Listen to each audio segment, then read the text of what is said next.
Namaste, folks. For those of you who want the challenge of the Swiss ball, here you are. Find your center, wherever that is. Move around a little bit to find it on the Swiss ball. And then come back to where you can feel even weight on both sits bones, both feet. Can you stack everything up? As you breathe, just notice if there's shifting going on. Let it happen. And then interlace your hands, noticing which thumb is on top. We're going all the way up with the arms, which is going to rise your center of gravity a little bit higher. Feel what happens there. Notice if you have to unstack bones in order to balance. See if you can find that place of equilibrium with the bones stacked up. And then traction the spine a little bit by reaching a little bit higher. Lift those elbows up and let it go. Again, readjust.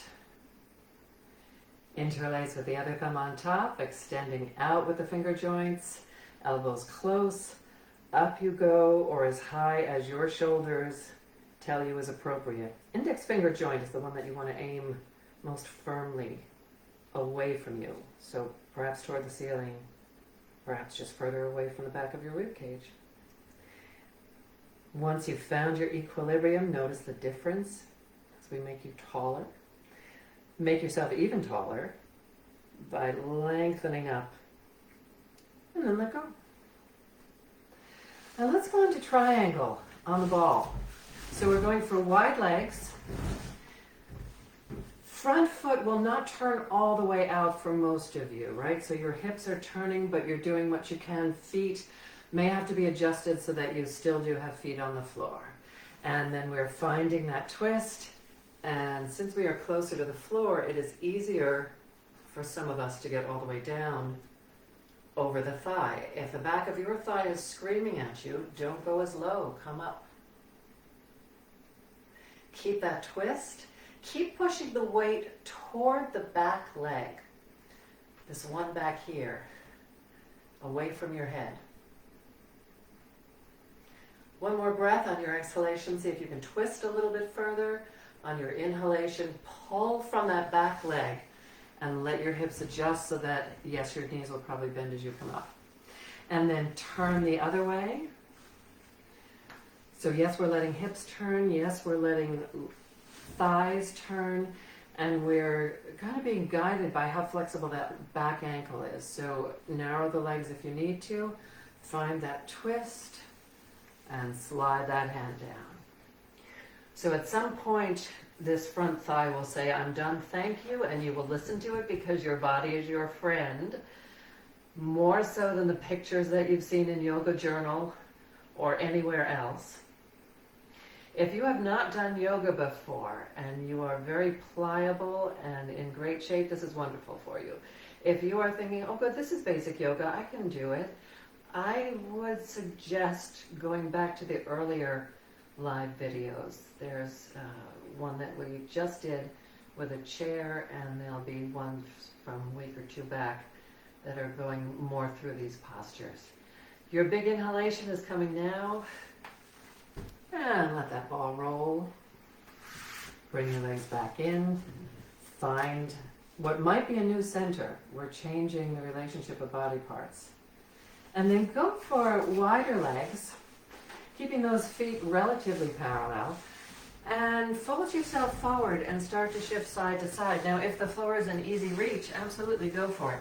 You are letting the ball travel back and forth. Nice way to support a squat. For those of you who are knee or hip challenged, this can get you a slight or maybe a major improvement in your range of motion and function because we're supporting the weight of the bottom.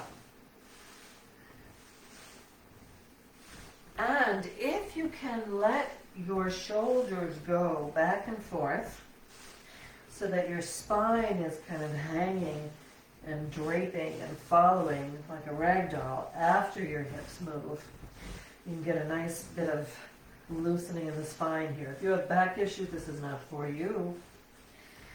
And then come back to the center and find your way back up on top. So we'll lengthen the legs out in front which again is going to set up some balance challenges here. And then you're folding at the hips to bring the belly close to the thighs, widening through the bottom. Your toes do not have to reach the floor, it depends upon what your ankles will do. It is not about getting the shoulders to drape down, it is about folding at the hip joint to get the belly as close to the thighs as possible. And then lengthening out the top of the head. So as you create that length, you may find that the ball is starting to move around behind you. Again, we're changing relationship of body parts, so your balance is changing. Your center of balance has shifted. Allow your heels to be firm anchors, landmarks, and push from the heels up and back toward where your bottom is on the ball. Then with a big inhalation, come on up. And center yourself. Just a little bit of face. So we're stroking chin along jawline, lymph movement, clear out the trash. Facial expression lines. This is one of these places where lymph likes to, it's like a channel where it falls into. So it's corner of the mouth up to corner of the nose. And then go up to the forehead, middle of the forehead, out until you reach the side of the head. We're very light throughout. This is not dragging skin, it is just feeling the fingers along the skin. Then down the side of the face, from a little bit inward and outward as you go down. So we're cleaning everything out again.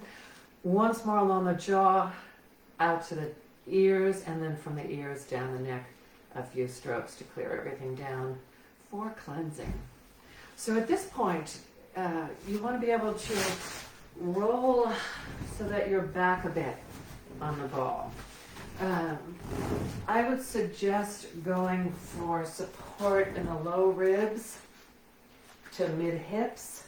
If your feet are sliding, you want to replace things so that you don't have that happening. You need at least one leg as a secure foundation. This one can be a big challenge. So if you need the support behind your neck, it's actually more of a challenge. You want to practice. So if you need to, hands on the floor, you want to practice lifting your leg, bringing your chest in. Just get used to what does that do on the ball. Yes, absolutely. If you're used to these kinds of adjustments and you want to do hands behind your head, go for it. At this point, we're just looking to keep the chest lifted by keeping the core engaged. And we're allowing ourselves to use the hands at the side to aid in balance. So next time you bring your knee up, twist the opposite side of the chest to that knee. Come back to the center, take it on the other side. That means one hand may be leaving the floor. If you drag that hand up the side of the ball, it will give you a landmark that will help. You are continuing to push into the straight leg on the floor. One more each side. Twisting one way, maybe even reaching an arm across if you're feeling solid enough.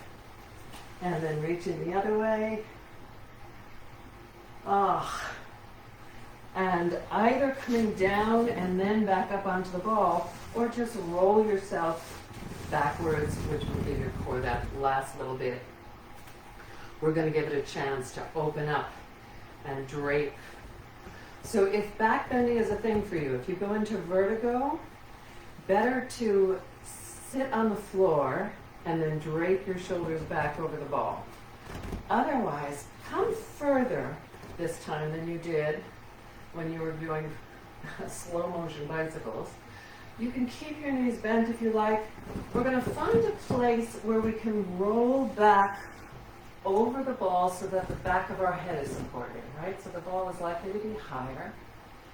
And then from there, see if you want to and are able to start to push into the legs so that now your head is going more toward the floor and you're draped a little bit more in a back bend upside down over the ball. So you want to find the places where you feel secure and where your back doesn't feel overstressed. This should not be crunching into your low back. We're opening more through the rib cage and chest. So for this, when you decide to go back and do this again, and you think, gee, I just don't feel secure, put chairs on either side of you, or put your ball between a wall and a piece of furniture. Anything so that you've got chair rails. If you can turn your shoulders so that your palms face up, go for it. That will allow the shoulder blades to drop open away from the chest in a really wonderful way.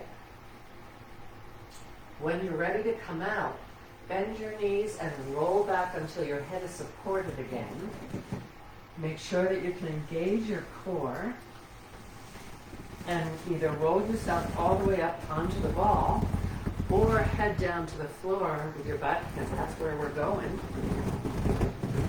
So we're just going to put legs up on the ball to finish. Just lie down with that ball really close to your bottom. Get your legs up, palms facing the ceiling.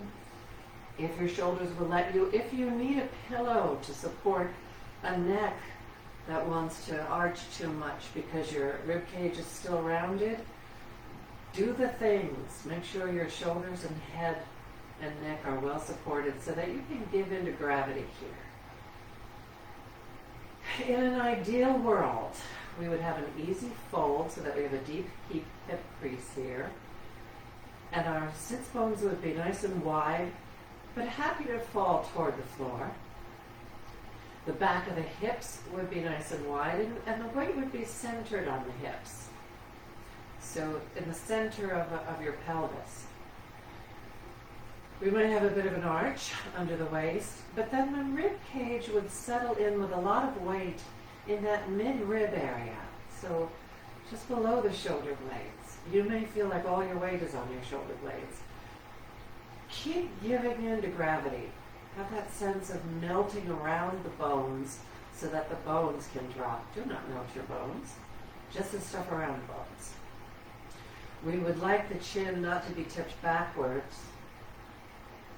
Your facial features will vary, but in general, if we have the chin and the forehead in about the same line, you can think of the roof of the mouth as perpendicular to the floor. Those are some of the healthiest landmarks. Feeling like that central weight point is behind the bridge of your nose.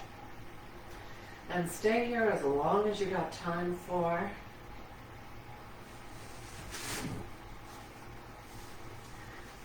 Making sure to congratulate yourself for taking time to do a thing. Good job.